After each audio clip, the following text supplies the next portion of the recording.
Thank you for watching. We've made our way downstairs here at the inn at Gristmill Square. This is the Waterwheel Restaurant, and this is John Loeffler, the owner. Hello, sir. Hello, how are you? Nice to see very you, well. Eric. Thank you for inviting us down here.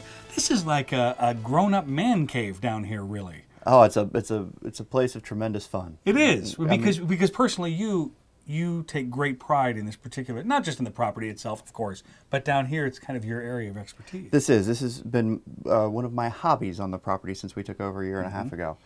Really enjoyed stocking the cellar. And you call it the cellar because where exactly are we? We're down amongst the old workings gears of the mill. Okay. In the basement. And you said this is where the cellar has to be. This is where the cellar has to be. So let's talk a little past, red with meat and white with fish. We kind of have that. What's the next step in our evolution of our wine connoisseurship? Which I don't think is a word.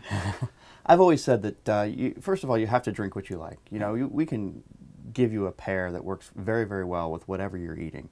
But if it's not something that you enjoy, there's no point. The whole point of wine and food and sharing that with your friends is that you have a good time, and to get to that point you need to find what you like, and that's one of our favorite things is teaching people. Say, I've never had a glass of wine that I've enjoyed.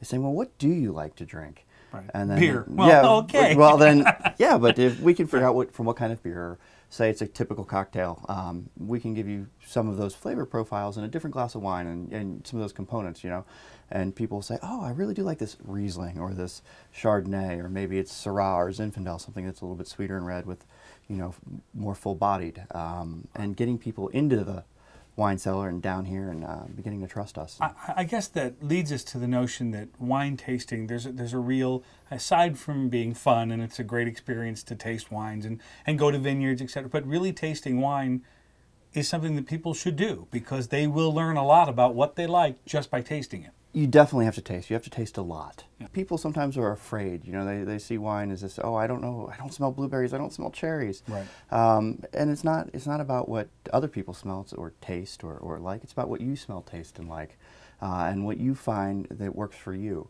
Sometimes, for years, I had a friend, and we'd always argue about blueberries. He'd say, I taste or smell blueberries, and I'd say, you're crazy. Right. I don't smell anything blueberry-like. Right. Then I'd say, oh, this smells like blueberries to me, and he'd say, you're crazy. There's no blueberries in this. Later, we learned that our reference points were different. It took us 3 years of tasting together. 3 years. To figure that out. His reference point was blueberry jam with his grandmother that she made, and my reference point was picking blueberries off the vine in the mountains. Very different. Much different. For the same flavor. When they come down here, what are they going to see? What can they expect to find down here? Wine.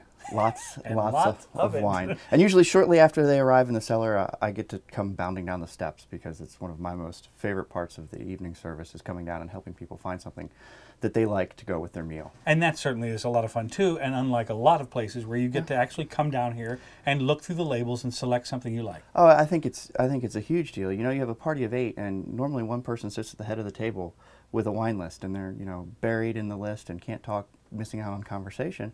And now it's a group event. Everybody at the table comes down and everybody's grabbing bottles and picking, oh, I like this, I like this. And they're sharing their stories. I was at this vineyard and oh, I tasted this with such and such on such a special occasion. Oh, fun. And so it's completely changed the sort of wine dynamic because now they're sharing their story behind the bottles of wine that they've picked as well. Now, I don't know if you're comfortable answering this, but I'll ask anyway. Average cost of a bottle down here on an average? I wouldn't say an average, but here's the range. They start at $22 and go on up to about $600. John, we'll see you down here. Thank you, ever sir. Leave, or do you put Occasionally. a con? Occasionally. We'll be right here if you need us. We'll be back.